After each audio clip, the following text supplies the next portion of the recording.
पाकिस्तान के लिए एक कहावत बिल्कुल फिट बैठती है, खाने को नहीं है दाने, चले हैं भारत को डराने। खुद खाने के लिए पाकिस्तान के पास बेशक रोटी ना हो, लेकिन धमकियां वो भारत को बराबर दे रहे हैं। पाकिस्तान इस समय सेल्फ डिस्ट्रक्शन मोड के ऊपर है। 30% पाकिस्तान फ्लड में डूबा है। अर्थव्यवस्था की बहुत ही खस्ता हालत है। लोन की किस्तें पाकिस्तान से चुकाई नहीं जा रही हैं। फॉरेक्स रिजर्व्स बिल्कुल खाली हो गए हैं। टीटीपी और बलोच लिबरेशन आर्मी आए दिन पाकिस्तान आर्मी के ऊपर घात लगा के हमले कर रही है। खुद पाकिस्तान से अपनी 4 स्टेटें नहीं संभल रही हैं और ये चले जम्मू कश्मीर और लद्दाख को मांगने। ये तो हम सबको पता है कि आज नहीं तो कल भारत को यूएन सिक्योरिटी काउंसिल का परमानेंट सदस्य जरूर बनाया जाएगा। दुनिया के कई सारे देशों के साथ साथ यूएन सिक्योरिटी काउंसिल के 4 परमानेंट सदस्य अमेरिका, ब्रिटेन, रशिया और फ्रांस हमें समर्थन दे चुके हैं। और जिस तेजी से भारत की अर्थव्यवस्था बढ़ रही है, हम डिप्लोमेटिक वर्ल्ड में अपना लोहा मनवा रहे हैं, उसको देखकर चाइना भी आज नहीं तो कल भारत के नाम का अप्रूवल दे देगा। रिसेंटली यूएन जनरल असेंबली में न सिर्फ भारत ने बल्कि दुनिया के कई सारे देशों ने यूएन सिक्योरिटी काउंसिल के रिफॉर्म्स की मांग उठाई, जिसके बाद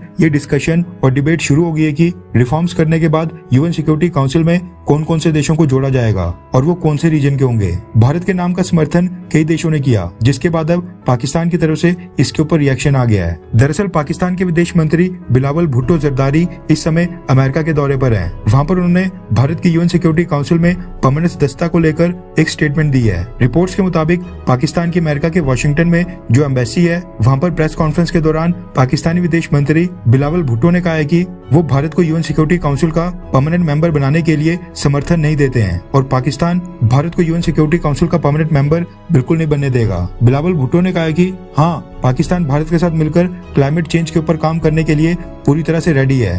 उन्होंने कहा कि अगर मैं अमेरिका और चाइना को क्लाइमेट चेंज के ऊपर एक साथ काम करने के लिए कह सकता हूं, तो फिर मुझ में ये कहने की हिम्मत होनी चाहिए कि भारत और पाकिस्तान के बीच जितने मर्जी डिफरेंसेस हों, हम दोनों देशों को भी क्लाइमेट चेंज के ऊपर एक साथ काम करना चाहिए। वैसे अगर आप ये सोच रहे हैं कि पाकिस्तान का विदेश मंत्री अमेरिका जाकर क्लाइमेट चेंज की इतनी वकालत क्यों कर रहा है, तो आपकी जानकारी के लिए बता दूं कि ये इसलिए ताकि अमेरिका और जो वेस्टर्न देशों में क्लाइमेट चेंज से संबंधित एनजीओस और संगठन है, उनका ध्यान अपनी ओर खींचा जाए और ज्यादा से ज्यादा फाइनेंशियल एड पाकिस्तान के लिए इकट्ठी की जाए, क्योंकि वेस्टर्न देशों में क्लाइमेट चेंज को लेकर काम करने वाले कई संगठन एक्टिव हैं, जो सालाना कई मिलियन और बिलियन डॉलर्स एड के रूप में इकट्ठे करते हैं और कई सारे कैंपेन चलाते हैं। पाकिस्तान उनको शो करना चाहता है कि वो भी क्लाइमेट चेंज को लेकर उतना ही चिंतित है, जबकि हम सबको पता है कि पाकिस्तान किस तरह आतंकवाद को बढ़ावा देने का काम करता है और आतंकवादियों को पालते आया है, जो मानवता के ऊपर क्लाइमेट चेंज से कोई छोटा मोटा अपराध नहीं है। पाकिस्तान सरकार ने बिलावल भुट्टो को फ्लड रिलीफ के लिए फाइनेंशियल एड इकट्ठा करने के लिए अमेरिका भेजा था,